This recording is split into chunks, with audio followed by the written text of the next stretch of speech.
함께 만드는 언론 미디어 협동조합. 여기는 국민TV. 함께 만드는 언론 미디어 협동조합. 여기는 국민TV.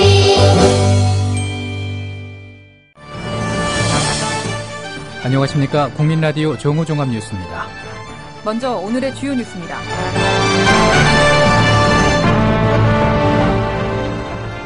새정치민주연합은 어제 혁신위원회의 혁신안을 만장일치로 통과시켰습니다. 문재인 대표는 재신임 첫 관문을 우여곡절 끝에 넘게 됐습니다. 새누리당은 오늘 당론으로 발의한 노동개혁 5대 법안 논의 필요성을 강조했지만 이는 최근 노사정위의 합의조차 무시하는 것이라는 논란이 예상되고 있습니다. 최근 북한이 핵과 미사일을 언급한 것은 남한이 아니라 미국과 중국을 겨냥한 것으로 풀이되고 있습니다. 위안부 할머니들이 일본 정부를 상대로 조정 대신 소송을 검토하고 있습니다. 일본 정부가 조정 대상자로 나서지 않기 때문입니다. 주거대출 총액이 500조를 돌파했습니다. 그중 20%가 빚 갚는 데 사용되는 것으로 나타났습니다. 국민라디오 정오 종합뉴스 잠시 후 시작합니다.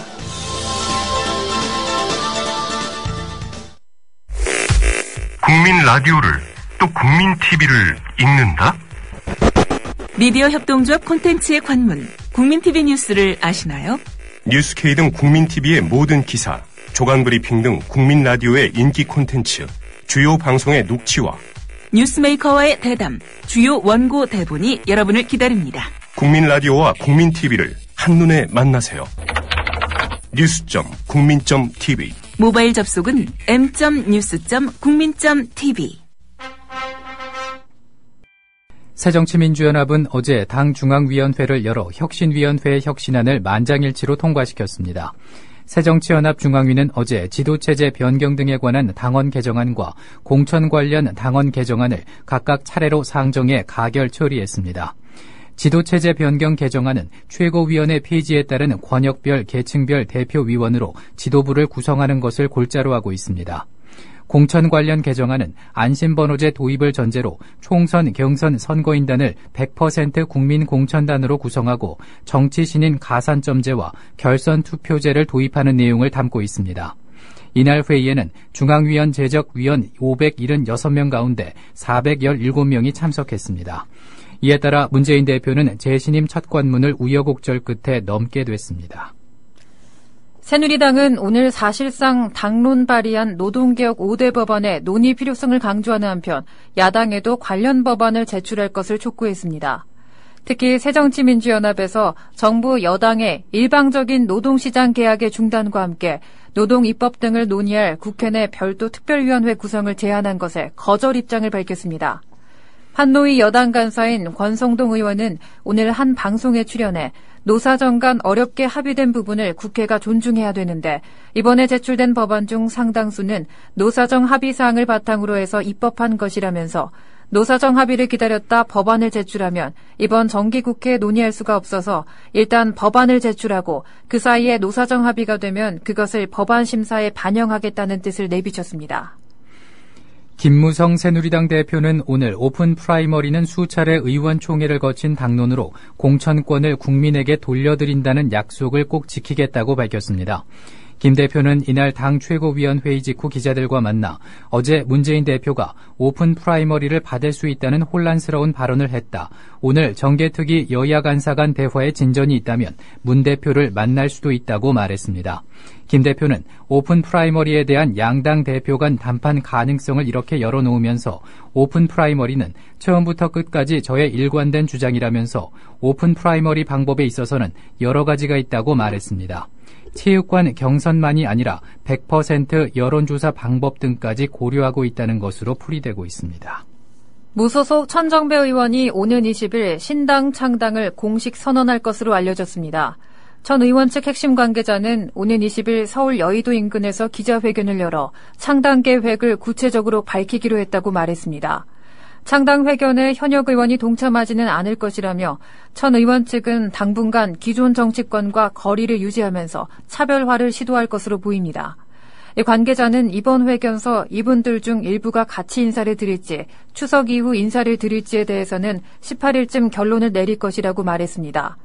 이른바 천정배 신당은 김대중 전 대통령을 계승하는 한편 합리적 보수 및 온건한 진보를 아우르는 중용 정신을 표방할 것으로 전해졌습니다.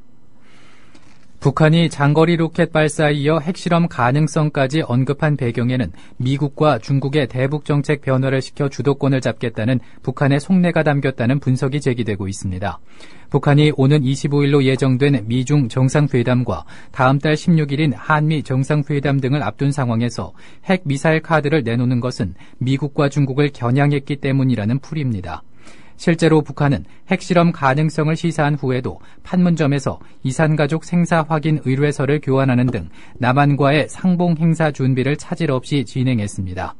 김준영 한동대 교수는 북한은 미국에 만족할 만한 카드를 내놓을 것을, 중국에는 어설프게 대북 압박에 동참하지 말 것을 드러내고 있다고 분석했습니다. 일본군 위안부 피해 할머니들이 일본 정부를 상대로 낸 손해배상 청구 소송에서 기존의 입장인 조정 대신 소송으로 전환을 검토 중인 것으로 알려졌습니다. 위안부 할머니 측 대리인인 김광원 변호사는 오늘 일본 정부가 계속 조정에 응하지 않아 시간만 지연되고 있다며 조정 절차를 마무리하고 본안 소송에 집중하는 방안에 대해 신중히 검토하고 있다고 밝혔습니다.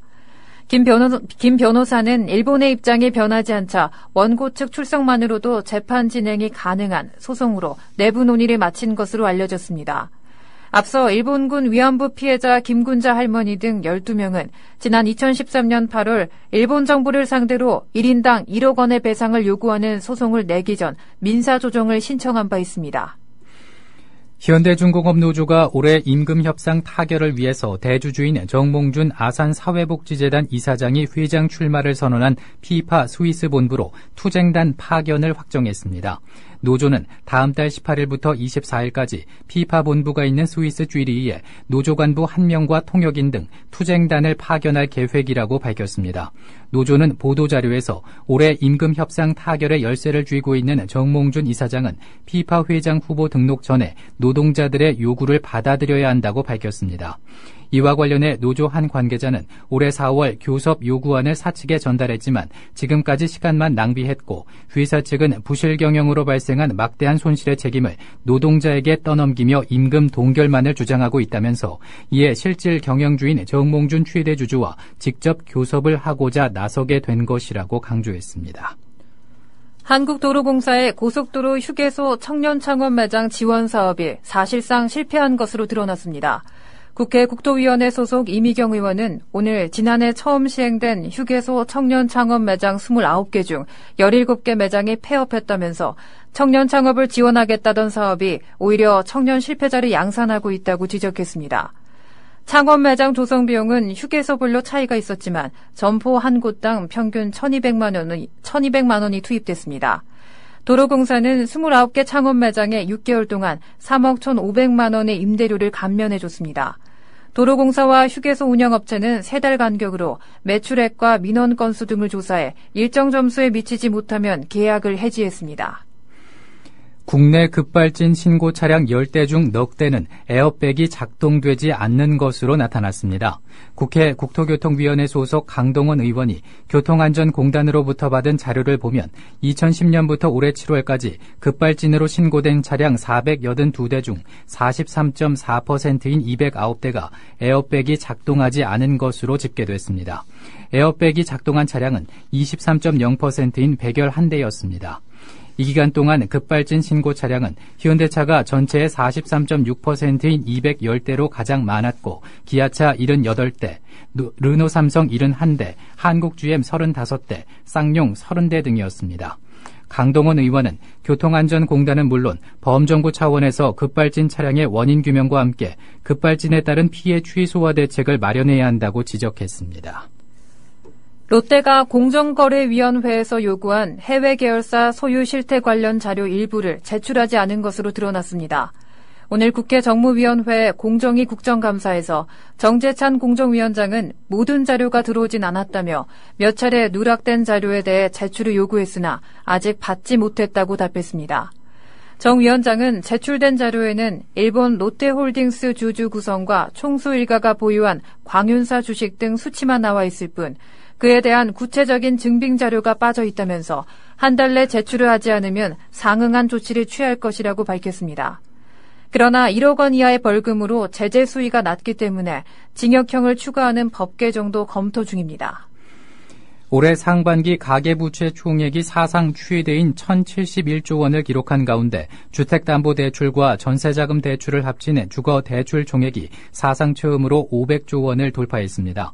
국회 기재위원회 소속 김현미 의원이 오늘 한국은행으로부터 제출받은 국감자료에 따르면 6월 말 현재 주택담보대출과 전세자금 대출을 합산한 주거대출 총액이 505조 원을 기록했습니다. 이 중 주택담보대출은 466조 9천억 원, 전세자금 대출은 38조 1천억 원입니다. 6월 말 가계부채 총액 1,071조 원의 47.2%입니다. 김 의원은 주택담보대출의 20.3%가 빚으로 빚을 갚는 현실이라고 지적하고 금융당국에 부채 상환 부담이 높은 가구와 저소득, 저신용층에 대한 적극적인 대책을 수립할 것을 주문했습니다. 전국 공무원 노동조합 서울본부 서울특별시청지부가 자치조직권과 지방제조권 강화를 위한 국정감사를 요구했습니다. 이들은 오늘 서울특별시 국감에 앞서 보도자료를 내고 20년이 된 지방자치 앞에서 보여주기, 호통치기로 일관하는 소모적 국감을 반대한다고 밝혔습니다. 그러면서 국감은 좀 더 성숙해야 한다며 자치조직권과 지방재정권이 강화되고 소속 공무원들의 고충과 애환을 살피는 국정감사를 기대했습니다. 특히 20년째 3명인 부시장을 7명으로 늘려야 하며 3급 이상 직급을 중앙부처 정원 5% 수준으로 현실화해야 한다고 주장했습니다. 8대2인 국세와 지방세의 비중은 OECD 권고 기준 6대4 수준에 부합되도록 국회가 적극적으로 나서야 한다고 강조하기도 했습니다. 대기업 오노일가의 미성년자 39명이 보유한 계열사 지분 가치가 총 1,000억 원에 육박하는 것으로 나타났습니다.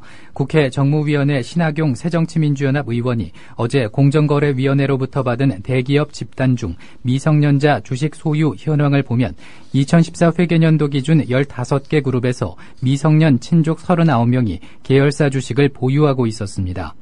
이들이 가진 주식의 가치는 지난 8월 기준으로 한 명당 평균 약 25억 원이며 총 962억 원이었습니다. 그룹별로 보면 GS의 미성년 친족 6명이 710억 원어치를 보유해 액수가 가장 컸습니다. 신 의원은 대기업이 미성년자 친족에게 주식을 증여하는 이유는 경영권 강화와 절세 효과 때문이라고 분석했습니다. 전두환 전 대통령의 조카 조일천 씨가 수억 원대 사기 혐의로 기소돼 또다시 실형을 선고받았습니다. 서울중앙지법 형사 4단독 전기철 판사는 사기 혐의로 기소된 조 씨에 대해 징역 1년 6개월의 실형을 선고했다고 오늘 밝혔습니다. 조 씨는 지난 2010년 무렵 자신이 상당한 재력이 있는 것처럼 과시해 이를 믿은 피해자 A씨로부터 19차례에 걸쳐 2억 9,964만 원을 뜯어낸 혐의로 지난 5월 기소됐습니다. 전 판사는 사기 금액이 크고 피해 회복이 전혀 이루어지지 않았다는 점에서 조 씨에 대해 징역 1년 6개월의 실형을 선고했습니다. 경북 포항 남부경찰서는 오늘 수년간 여직원을 껴안는 등 성추행한 혐의로 포항 지역 모 새마을금고 간부 A모 씨를 불구속 입건했습니다. A씨는 수년간 회식 자리 등에서 여직원 4명을 강제로 껴안는 등 추행을 일삼아온 혐의입니다. 경찰 조사 과정에서 피해 여직원들은 저항하면 다른 이를 트집 잡아 폭언을 퍼붓거나 공포 분위기를 만들어 괴롭혔다고 진술했습니다. A씨의 이 같은 행위는 지난 7월 여직원들이 포항 여성회와 대구 여성회를 찾아 상담하며 알려지기도 했습니다. 새마을금고 측은 같은 달 이사회를 열어 A씨를 파면했습니다.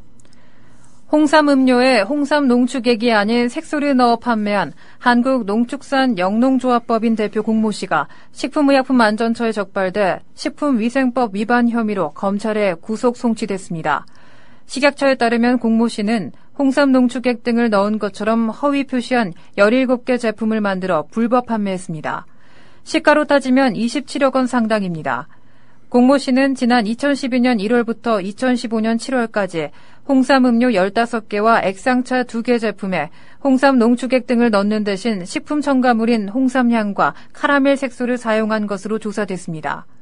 위반 제품들은 주로 대형 할인마트나 온라인, 전화 권유, 떴다방을 통해 방문 판매 형태로 유출된 것으로 파악됐습니다. 주류 허위 세금 계산서 발행 규모가 연간 수천억 원에 달하지만 단속 인력은 턱없이 부족한 것으로 나타났습니다. 오늘 국회 기획재정위원회 소속 윤호중 의원이 국세청으로부터 제출받아 공개한 자료에 따르면 2011년부터 올해 상반기까지 주류 유통 과정에서 발생한 허위 세금 계산서 적출 금액은 총 5,038억 원에 달하는 것으로 조사됐습니다. 2011년 638억 원이었던 금액이 2012년 969억 원, 2013년 1264억 원 등으로 증가했으며 지난해에는 1472억 원까지 늘어났습니다. 주류 탈세 단속은 국세청과 각 지역 세무서가 함께 진행하는데 전국 인력을 다 합쳐도 단 203명에 불과합니다.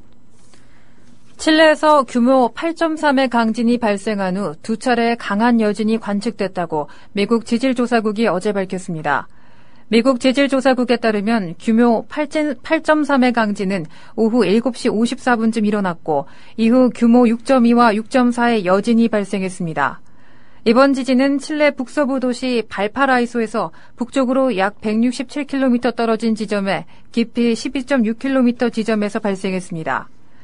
칠레 중부 아야펠시 관계자는 현지 라디오에서 벽이 무너지면서 1명이 사망하고 15명이 부상했다고 밝혔습니다. 이번 지진과 관련해서 태평양 쓰나미 경보센터는 수시간 내에 칠레와 페루 해안 지역에 쓰나미가 발생할 가능성이 있다고 경고했습니다. 또한 하와이에는 이미 쓰나미 경보가 내려졌습니다. 올해 첫 단풍은 평년보다 하루에서 이틀 빨리 시작되고 절정에 이르는 시기는 평년과 비슷할 것으로 보입니다. 오늘 기상청에 따르면 단풍은 이달 25일 설악산을 시작으로 중부지방은 10월 14일에 지리산을 포함한 남부지방에서는 다음 달 7일에서 29일 사이에 시작될 예정입니다. 절정 시기는 첫 단풍 이후 2주쯤 뒤에 나타납니다. 오대산 설악산은 다음 달 17일에서 18일, 중부지방은 다음 달 28일, 지리산과 남부지방은 다음 달 20일에서 11월 11일 사이에 단풍이 절정에 이를 전망입니다. 첫 단풍이 조금 빠른 이유는 9월 전반기까지의 일평균 기온이 20.9도로 평년보다 1도가량 낮았기 때문이라고 기상청은 분석했습니다. 날씨입니다. 목요일인 오늘은 전국이 대체로 맑겠으나 강원 영동과 경상남북도는 대체로 흐리겠습니다. 강원 남부 동해안은 오후 한때, 경상남북도는 오후까지 가끔 비가 오는 곳이 있겠고 제주도는 구름이 많겠습니다. 낮 최고 기온은 21도에서 28도로 어제와 비슷하거나 조금 높겠습니다. 바다의 물결은 남해 동부 전 해상과 동해 남부 전 해상, 그리고 제주도 전 해상에서 1.5에서 4m로 매우 높게 일겠습니다. 그 밖의 해상에서는 0.5에서 2.5m로 일겠습니다. 미세먼지 농도는 전국이 좋음 단계로 나타나겠습니다. 지금까지 국민라디오 정오 종합뉴스, 제작의 이정일, 진행의 정승조, 신지혜였습니다. 정오 종합뉴스를 마칩니다. 국민라디오 팟캐스트 응원하는 가장 쉬운 방법 아시나요? 다운로드하기, 별점 주기, 댓글 달기, 구독하기. 국민라디오 팟캐스트 널리 알리는 가장 쉬운 방법. 다운로드하기, 별점 주기, 댓글 달기, 구독하기. 기억하세요. 다운로드하기, 별점 주기, 댓글 달기, 구독하기.